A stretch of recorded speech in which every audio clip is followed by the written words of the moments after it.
ஸ்டாலின் ஒரு அறிவுஜீவி என கழக பொதுச் செயலாளர் எடப்பாடி கே பழனிசாமி விமர்சனம் செய்துள்ளார். ராமநாதபுரத்தில் அதிமுக வெற்றி வேட்பாளர் ஜெயபெருமாளை ஆதரித்து கழக பொதுச் செயலாளர் எடப்பாடி கே பழனிசாமி தலைமையில் தேர்தல் பிரச்சார பொதுக்கூட்டம் நடைபெற்றது. இதில் கலந்து கொண்ட கழக பொதுச் செயலாளருக்கு ஆளுயர மாலை அணிவித்து உற்சாக வரவேற்பு அளிக்கப்பட்டது. இதைத் தொடர்ந்து ஆடு வளர்ப்போர் நலசங்கத்தின் சார்பாக இரட்டை கிடாய் கழக பொதுச் செயலாளருக்கு வழங்கப்பட்டது. அம்மா சொன்னாரே, எங்க அம்மா சொன்னாரே, எங்க மக்களே, எங்க மக்களே, அன்பா எல்லாமே செய்யும் தாயா வந்தோமே, எங்க மக்களே, மக்களே, ஏழ வீட்டுல புத்த மன்னவ எங்க இபிஎஸ் வாராரே, மக்களின் கஷ்டத்தை வாழ்ந்தே பார்த்தவர் கை கொடுக்க வாராரே. முன்னதாக பிரச்சார பொதுக்கூட்டத்தில் பேசிய அதிமுக பொதுச் செயலாளர் எடப்பாடி கே பழனிசாமி, நாடாளுமன்ற தேர்தலில் அதிமுக திமுகவுக்கு இடையேதான் போட்டி எனவும், மூன்றாவது கட்சி ஏதோ தேர்தலில் நிற்க வேண்டும் என்பதற்காக நிற்கிறார்கள் எனவும் கூறினார். தமிழ்நாட்டில் 3 பிரதான கட்சி இன்றைக்கு போட்டியிடுது.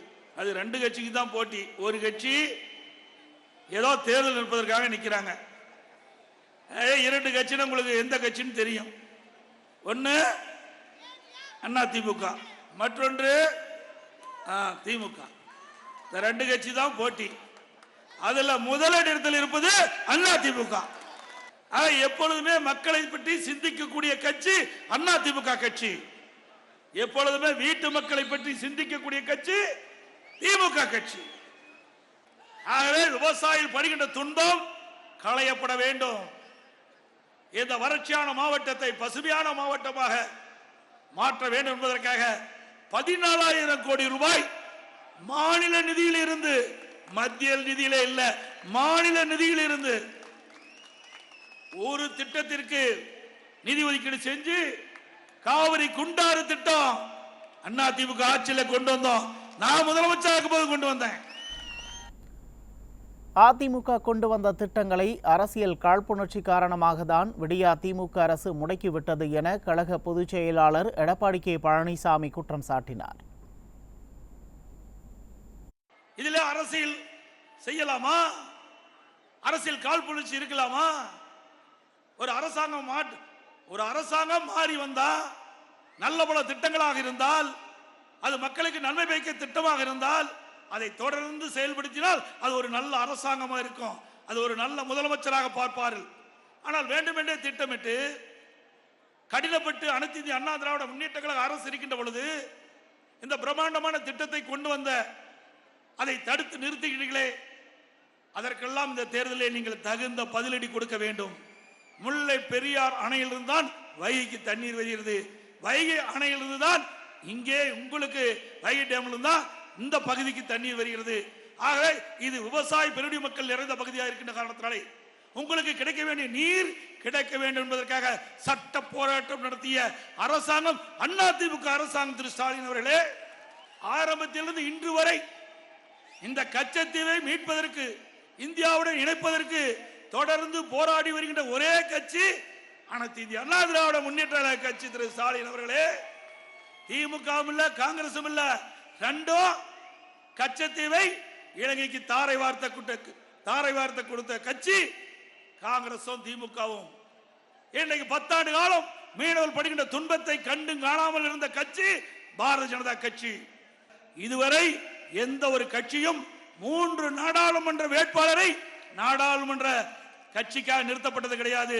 ஆக அனைத்து இந்திய அண்ணா திராவிட முன்னேற்ற கழகம் ஒன்றுதான் 3 நாடாளுமன்ற தொகுதியிலே மீனவ சமுதாய நண்பர்களை வேட்பாளராக நாங்கள் நிறுத்தப்பட்டிருக்கின்றோம். இவர்கள் வெற்றி பெற்று வருகின்ற பொழுது மீனவர்கள் படுகின்ற பாடு துன்பங்கள் அத்தனையும் உங்களுடைய குரலை நாடாளுமன்றத்திலே ஒழிப்பார்கள். 400 கோடியில இந்த திட்டத்தை கொண்டு வந்து நிறைவேற்றி உங்களுக்காக, ஏழைகளுக்காக, இந்த விவசாயிகளுக்காக நல்ல அற்புதமான மருத்துவமனை கொடுத்த அரசாங்கம் அதிமுக அரசாங்கம். இப்படி ஒரு திட்டமாவது திமுக ஆட்சியில் கொண்டு வந்திருக்காங்களா? ஒரே ஆண்டில் 11 அரசு மருத்துவக் கல்லூரி மருத்துவமனை கொண்டு வந்து வரலாற்று சாதனையை படைத்தோம் நாங்கள். ஆட்சி பொறுப்பேற்று 3 ஆண்டு காலம் ஆகிறது. நான் 3 ஆண்டு காலத்துல ஒரு மருத்துவக் கல்லூரி மருத்துவமனை கொண்டாந்துருக்கீங்களா? இல்ல. நீங்க வெற்றி பெற்று என்ன செய்ய போறீங்க நாட்டு மக்களுக்கு? ஆகவேதான் அனைத்து இந்திய அண்ணா திராவிட முன்னேற்ற கழகம் வெற்றி பெற்றால்தான் மக்கள் என்னப்படி செயல்படுத்த முடியும், மக்களுக்கு தேவையான திட்டங்கள் கிடைக்கும். தேர்தல் வாக்குறுதிகளை 98% நிறைவேற்றி விட்டதாக விடிய அரசின் முதல்வர் ஸ்டாலின் பச்சை பொய் கூறுவதாக கழக பொதுச் செயலாளர் எடப்பாடி கே பழனிசாமி சாடியுள்ளார். அண்மையில் ஸ்பெயின் நாட்டிற்கு சென்றார், துபாய் நாட்டுக்கு சென்றார். தொழில் முதலீட்டு ஈர்ப்பதற்கு என்று சொன்னார்.